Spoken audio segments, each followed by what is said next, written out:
Manila Broadcasting Company.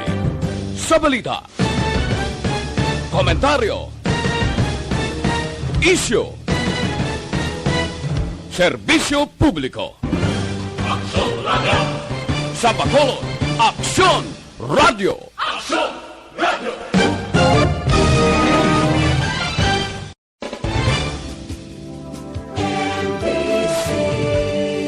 Manila Broadcasting Company. Sa balita, komentaryo, isyu, serbisyo publiko.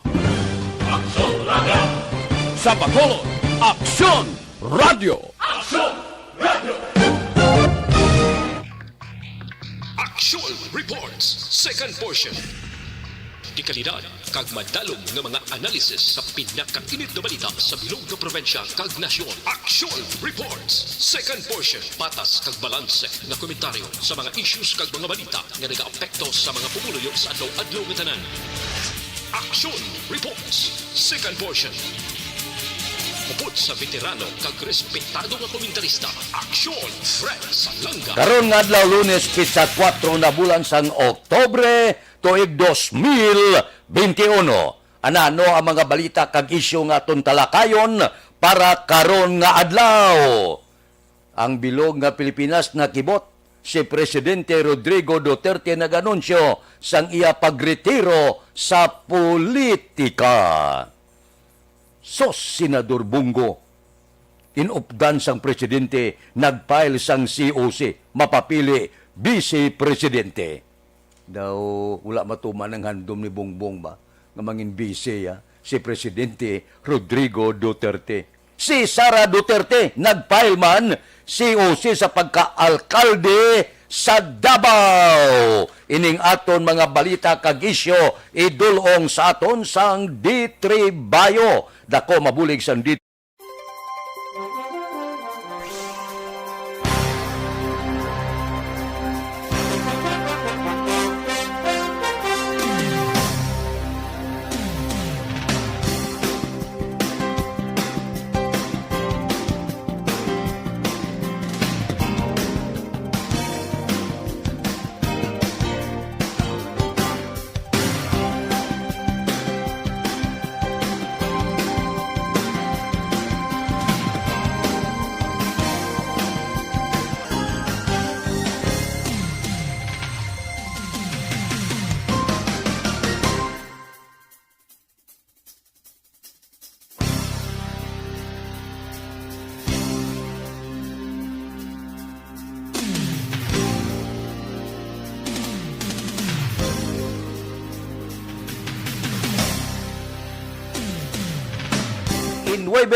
Nakibot ang bilog nga pungsod Pilipinas, siling sang presidente kahapon, nya bangod sang sentimento sang mga Pinoy. Ako magaretiro sa akon karira politika kag magasuporta na lang kay Senador Bongo sa pagka Vice Presidente. Bao perti. Nya masinulundon ako ya mo sa panawagan sang pumuluyong Pilipino. Nya mga kababayan ko, nagambal to siya mo. Pagpal ni Bungo, nagambal to siya. Pagkatapos pal niya mga kababayan ko, sundin ko ang gusto ninyo. Nya sundon kung gusto ninyo nga ako magaretiro na sa politika. Puerte, no? Damog nakibot mo, amak mo nga nagretiro siya gulpi. Abi ko na kung siya mapile sa iya certificate of candidacy, si Bungo gali ang iya ginupdan, ginbayaw ya pa ang kamot ni Senador Bungo. Pero pagkakita sang mga nag-aanalisa sa politika, siling nila warat siguryo dya. Ang katapusan nga substitusyon sa Nobyembre 15 pa. So ang buot silingon, initanan, wala pa sang kasiguruhan, posible may pagbulubaylo pa.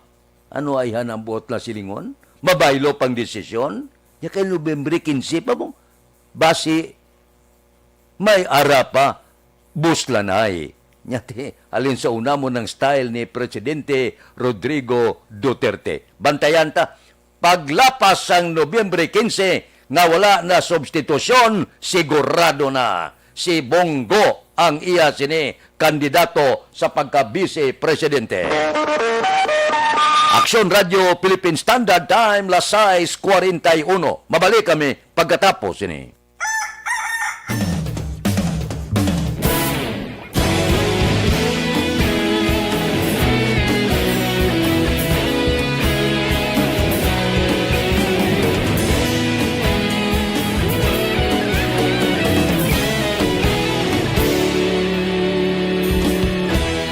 Agapasang banwa, mabugnaw nga hangin agadapya na. Ikaw na ang ginapamatian namon ginasandigan. Tingog sang probinsya, kamatuuran ginapalap na. Minsay nga may dala, paglaong kag kasanat. Tinuig na nagligan, ikaw gihapon ang ako nga istasyon. Sa pagbutlak sang adlaw, sa pagtuhaw sang biton. Mga balita nga dala inspirasyon. Aksyon radyo, bakolog man sa gihapon. Padayon aksyon radyo, bakolog saludo sa imo. Padayon aksyon radyo, salamat kisa pagserbisyo. Patas kag balanse, matuod nga mensahe, wala sang ginadampingan. Padayon aksyon radyo.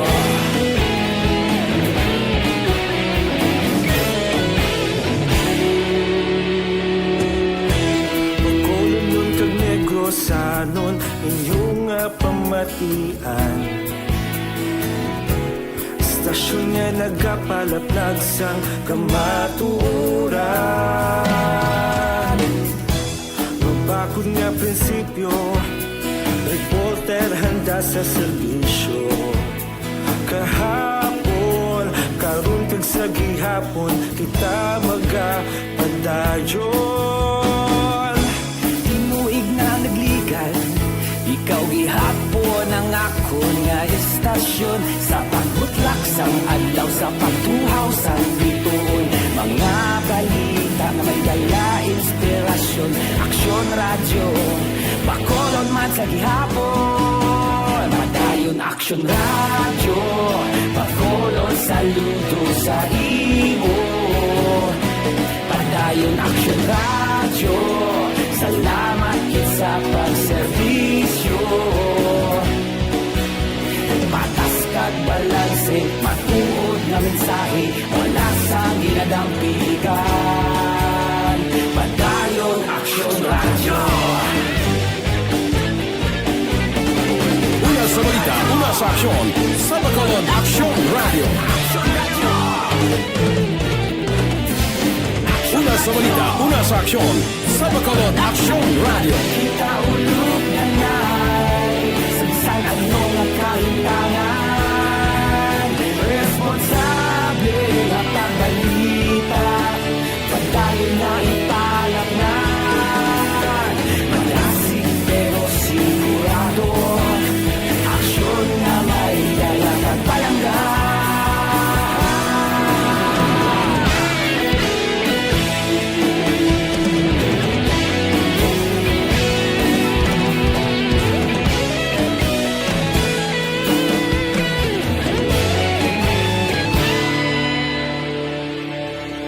Padayon aksyon radyo, bakolod saludo sa imo. Padayon aksyon radyo, salamat gid sa pagserbisyo. Padayon aksyon radyo, bakolod saludo sa imo. Padayon aksyon radyo, salamat gid sa pagserbisyo. Patas kag balanse, matuod nga mensahe, wala sang ginadampigan.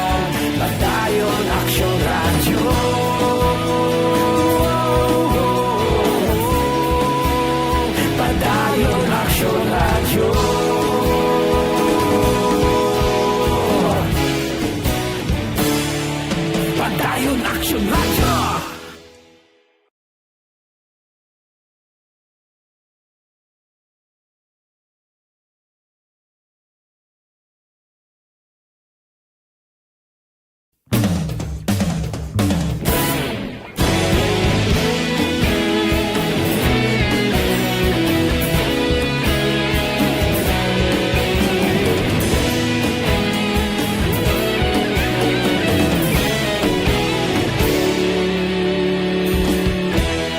Agapasumbanwa, mabugnaw nga hangin nagadapya na. Ikaw na ginapamatian namon ginasandigan. Tingog sang probinsya, kamatuuran ginapalap na. Minsay nga may dala, paglaom kag kasanat. Tinuig na nagligan, ikaw gihapon ang ako nga istasyon. Sa pagbudlak sang adlaw, sa pagtuhaw sang biton, mga balita nga dalain. Bot, wala ginapabot. Si Bungo ya ang nag-file sang yasi-ose sa pagka-vice presidente o podya pa si Presidente Rodrigo Duterte. Porte, no? Nakibot ang tanan. Ti ang nominate kagin baton kundi si Presidente Rodrigo Duterte sang PDP laban nga siya mangin vice presidente. Ang nag-file iya si Senador Bungo. Inupda niya pa, binayaw niya pang kabot. Pero medyo na namian ko sang palayag kapon mo ni Senador Bungo siling ya, kung ako mapilian vice presidente, hindi ako mangin spare tire. Kalabanan kung vice ka daw, spare tire mo. Amo na natabo kay Lini Robredo, nahimo sa daw tao-taos mais. Di sila niya po, kung ako ya, mangin vice presidente, hindi ako mangin spare tire. Ako niya, si Kuya Bungo. Ba, nanamitan ko gapon sa ngambali mong Kuya Bungo. Isa pagid sang slogan niya nga daw nami pamatian niya ang bisyo ko, amo ang magserbisyo. Yudi ha. Puerte ha. Amo na iya nga mga tinaga ang ginabuya. Kung sa bagay, si Bungo bala, wala man ko siya nakita nga nagimo sang kalakasan, may mga isyo kontra sa iya. Damayo mas Bungo, no? Kagati, kuhan siya lapit gagayo kay Presidente Rodrigo Duterte. Kita mo, bisan diin ng Presidente, manglugayawan si Duterte, pagwa sang mga picture sa TV kag pamantalaan, ara biya si Bungo, tupad sang Presidente, pero wala malipod, binayaw gid ni Presidente Rodrigo Duterte si Bungo. Pagkatapos nga nagpalayag nga magretiro na siya sa politika. Ilang taon ta. Sino ang mangin presidente ya galing? Amo-amo mablaka Duterte, nagproklamar siya, maglagan bise, wala pa presidente, baliskan mo. Kalabanan niya ang presidente, nagadeklara sa iya bise, sila ya, nagdeklarar bise, wala pa siguro kung sino ang presidente, akalain daw baliska daw. Aksyon Radio Philippine Standard Time, lasay 50. Mabalik kami pagkatapos ini. Mga trabaho.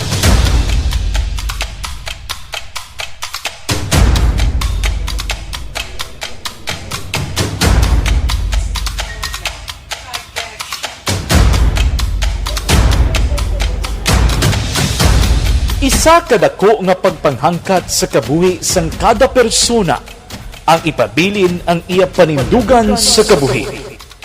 Bangod sa mga pagtilaw, kabudlayan, kapigaduhon, kag krisis. Madamo ang nagbuya sang ila panindugan sa kabuhi. Tama na! Parang awan niyo na!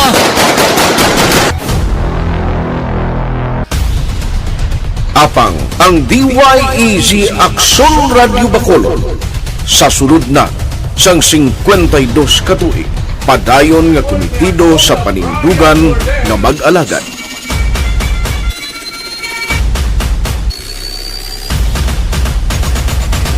Aksyon Radio Bacolod 52 katuig na nga mabinungahon sa pagtuman sang panindugan nga magdulong sang matuod nga serbisyo publiko, balita kag kalingawan sa radyo.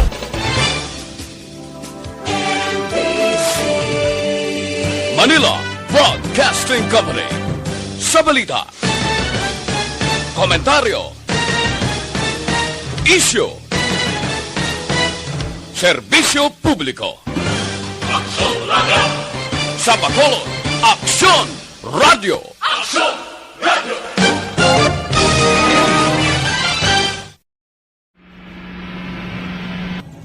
Sa aton mga tagpalamati, liwat naman kami magadulong sa inyo sa mga Tuloy ang peace yan ang gusto ninyo. Sa sunod sang 5 kadekada, humalin sa tuig nga naangkon sang pungsod ang hirwayan gikan sa kamot sa mga matigos nga nasyon. Kita sa gihapon ang nagaugyon, kahapon subong kag sa palaabuton.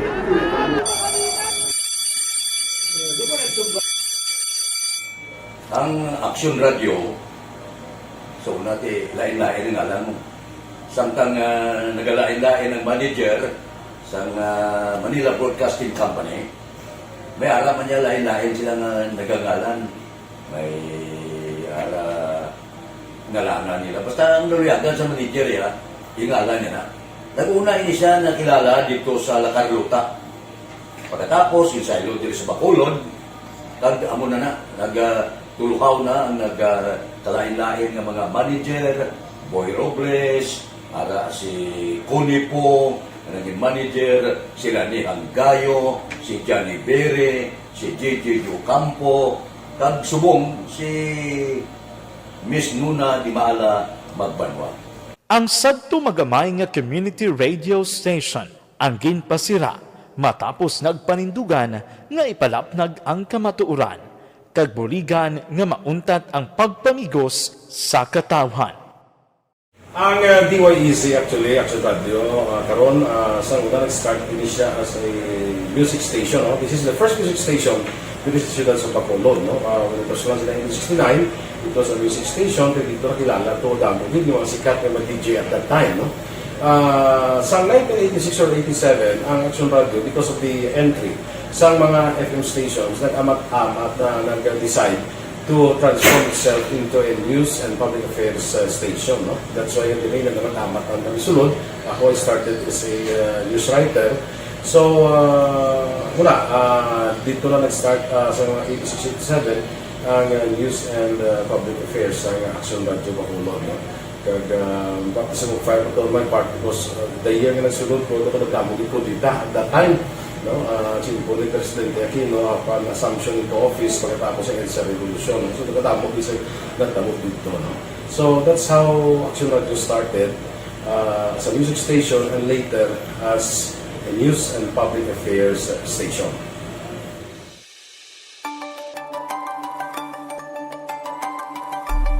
Sa sulod na sang 52 katuig, nagapabilin nga komitido ang Aksyon Radio Bacolod nga tumanon ang mga pasalig sa publiko nga maghatag sa mga balita nga may basihan, matuod nga impormasyon, komentaryo nga wala sang ginadampigan. Lapnagon nga serbisyo publiko kag patas nga talakayan sa kahanginan.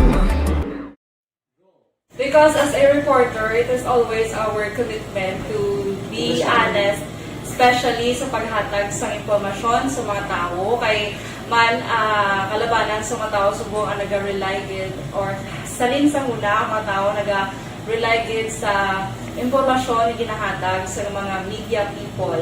So that is my commitment nga mangin tampad sa serbisyo. Ang balita nga mabatian sa DYEZ Aksyon Radio Bacolod ang nagaagi sa maidid nga pag-usisa kag pagtipon sang impormasyon. Lamang masiguro nga ang mabaton nga impormasyon sa publiko ang matuod kag wala sang may ginapasino.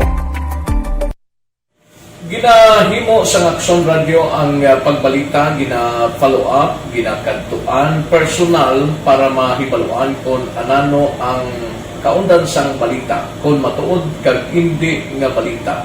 Dira mahibaluan sa amon nga mga tagpalamati ang factual kag may basihan nga balita para sa aton sini nga mga ka-aksyon. Sa piyak sa amat-amat nga pag-init sang away sa politika. Eto po, Radio Philippine Standard Time, lasay 56, pila lang ka minutos pagkatapos nga si Presidente Rodrigo Duterte nag-anunsyo sang retirement niya sa politika. Si Davao City Mayor Sara Duterte Carpio nagdagon-dagon sa COMELEC kag nag-file re-eleksyon sa pagkaalkalde sang Davao. Siling sa mga eksperto na kibot sila mo nga nag-file si Sara re-eleksyon, pero nagapatig yapon ang mga eksperto nga may panahon pa nga mag-withdraw si Sara sa iya re-eleksyon kag magadagan presidente. Wala gislaga dula paglaom niya mo nga si Sara magapapili gid presidente. O galing siling naman ni Sara Duterte medical leave ini siya sano. Magapadulong siya sa Singapore Oktobre 5 buwas na hasta 8. Abot silingon wala na tsansa kung largada siya boss pa Singapore medical medical leave. Wala na tsansa nga isla niya pang desisyon niya nga magpadalagan pa presidente.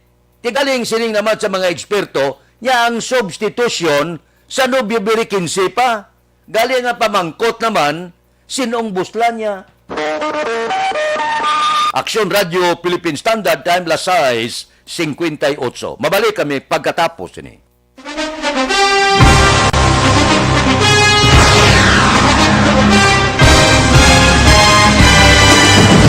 Mga balita nga una nabatian, mga impormasyon nga nakaapekto sa pagpangabuhi sang tanan, drama nga naghatag kabuhi sa istorya sang paglaom, paghigugma kag pagpasimpalan, serbisyo nga makatalandog balatyagon kag nagbunga sang pagsanyog, istasyon sang tanan sa sulod na sang 51 ka tuig, istasyon nga hindi kamupag kalipatan. 7 ka mga kongresista, 1 ka gobernador ang araw sa nagkulist sang pedaya e pamangkot to nagligad para pamaninga ning nawagay sa ngalan wala to naman nga maglapit na lang ang eleksyon pagwa. Sakit lang kung kayo nga katapos ang media nga mag-report lang sa senaryo kabisan mahatagan kamo tsansa nga makapalayag sang inyo hibubunot batok sa pulis. Jaya kontra Wala niya tsansa mo. Nagpasarhag na ang kamera. Wala ang ila counterpart sa Senado. Nagpabungol-bungol. Kamuda daw ga pinagusto lang sa kamera. Insulto sa Senado. Una sa balita, una sa aksyon, Sabado, Aksyon Radio. Today, DOA is confirming that a 38-year-old female Chinese patient under investigation, or PUI, is positive for the novel coronavirus 2019-10-CoV. I issued an order to Executive Secretary Major Dia clearly laying down the responsibilities of each department in implementing the Bayanihan to Heal as One Act. Makabig nga pinakadako nga hangkat nga natubang sang pungsod Pilipinas ang COVID-19 pandemic. Tanan nga sektor ang apektado. Tanan nga kinahanglan sang pagtamod kag nagakaigo nga pagserbisyo. Bisan pa ang industriya sang pagwaragwag nagapangatubang sang kaangay nga pagpanghangkat. Apang Aksyon Radio Bacolod wala nagbiya sa pagpangalagad sa kahanginan sa pihak sang kabudlayan, peligro kag risgo nga dulot sang pandemya.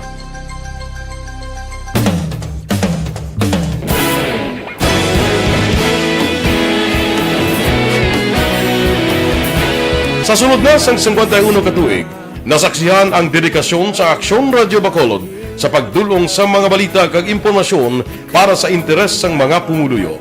Pila na ka henerasyon ang nag-agi, komitido sa gihapon ang Aksyon Radio Bacolod nga mag-alagad sa kahanginan nga tampad, wala sang ginadampigan kag ginahalungan ang kamatuuran. Sa tunga sang mainit nga away sa politika, ang istasyon nagapabilin na nga patas sa pagtalakay sa mga isyu kag problema. Bilang tagbantay sa kamatuuran, ginatagan sa importansya ang tawhanon nga kinamatarong kag nagakaigo nga proseso agud mawaragwag sang husto ang balita kag malikawan ang paglaptas ang salak nga impormasyon. Sa pagluntad sang kalamidad, gindulong sa inyo ang sitwasyon sa palibot kag padayon nga nagahatag sang pahanundom agud maluwas ang kaugalingon, ang pamilya, kalakip na ang tanan nga kaaksyon. Sa tion sang kasubo, nanari-sari nga mga matahom nga drama ang nagalingaw sa inyo. Ang inyo reklamo amon ginpamatian kag ginhatagan sang aksyon. Padayon ang reforma sa serbisyo ang ginahimo sa Aksyon Radio Bacolod agud madulong ang balita sa diin ka man nga bahin sang kalibutan. Ang Aksyon Radio Bacolod nagapanguna sa kadamuon sang online engagement sa Isla San Negros. Ang Facebook followers ng istasyon ang nagdangat na sa masobra tunga sa milyon. Bacolod nun kag Negros sanon inyong pamatian. Istasyon nga nagapalaplag sang kamaturan. Humalin sa tutubtub subong, nagapanguna sa gihapon sa balita, serbisyo publiko kag kalingawan ang Aksyon Radio. Napili bilang finalist sa UP Broad Sox Choice for Gandingan ng Katarungan sang Gandingan Awards 2020 ang Aksyon Radio Bacolod. Naghakot man sang pagpasidungog ang makatapo kag programa sa Aksyon Radio Bacolod sa Tingog kag Handurawan Awards 2020. Ang tanon nga kadalagan nga naangkon sa Aksyon Radio Bacolod sa masobra 5 kadekada ang nagapatimaan lamang sang padayon nga pagsalig sa mga pumuluyo sa radyo nga nangin kabahin na sa ila matag adlaw nga pagpangabuhi.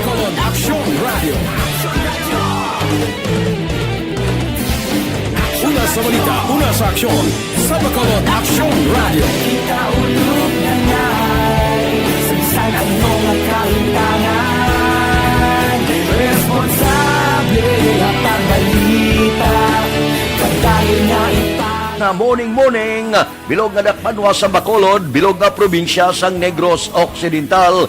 Aksyon! Radio Philippine Standard Time, las 7:03, standby na sa atong Aksyon Balita Morning Edition. Upod kita kay Aksyon Boy Duran, kag Aksyon Dorel Cabato, Aksyon Fred Salanga, una sa balita, una sa aksyon, sa Bacolod, Aksyon Radio.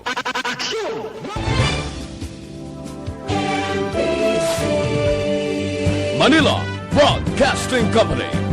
Sa balita, komentaryo, isyu, serbisyo